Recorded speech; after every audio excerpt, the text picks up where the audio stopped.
Counting కు సర్వం సిద్ధం. కూటమిపై జగన్ ఫైర్. లిక్కర్ కేసులో మళ్లీ రిమాండ్. ఇలాంటి ఇంట్రెస్టింగ్ టాప్ 10 ఏపీ న్యూస్ ఇప్పుడు చూద్దాం. ఏపీలో ఉత్కంఠ రేపుతున్న ఒంటిమిట్ట పులివెందుల ఉప ఎన్నికల కౌంటింగ్ కు సర్వం సిద్ధమైంది. రేపు మౌలానా ఆజాద్ ఉర్దూ యూనివర్సిటీలో ఓట్లను లెక్కించబోతున్నారు. ఇందుకోసం ఏర్పాట్లను పూర్తి చేశారు అధికారులు. ఇవాళ అచ్చవెల్లి, కొత్తపల్లిలో రీపోలింగ్ నిర్వహించారు.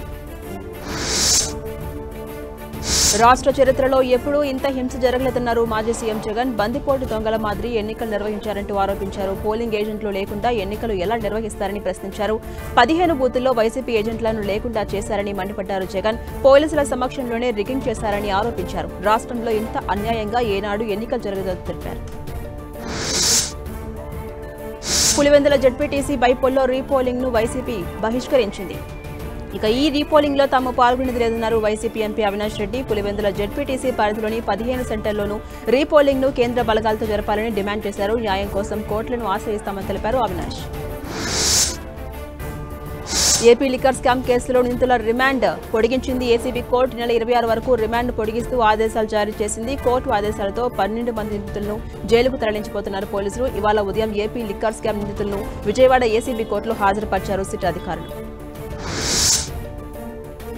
అమరావతిలో బసవతారకం హాస్పిటల్ నిర్మాణానికి అడుగులు పడ్డాయి. బసవతారకం హాస్పిటల్ నిర్మాణానికి భూమి పూజ చేపట్టారు MLA Balakrishna. Basavatarakam Indo American cancer hospital research institute సంయుక్తంగా అమరావతిలో క్యాన్సర్ కేర్ క్యాంపస్ ఏర్పాటు చేస్తోంది.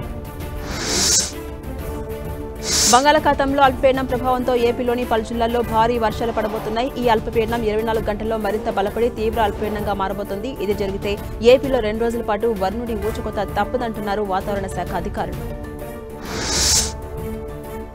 ఏపీలో విస్తారంగా కురుస్తున్న వర్షాలపై ముఖ్యమంత్రి చంద్రబాబుకు విపత్తు నిర్వహణ శాఖ మంత్రి అనిత వివరించారు. ఉమ్మడి గుంటూరు, కృష్ణా, కర్నూలు జిల్లాలో ఉన్న తీవ్ర పరిస్థితిని ఆమె సీఎం చంద్రబాబుకు వివరించారు.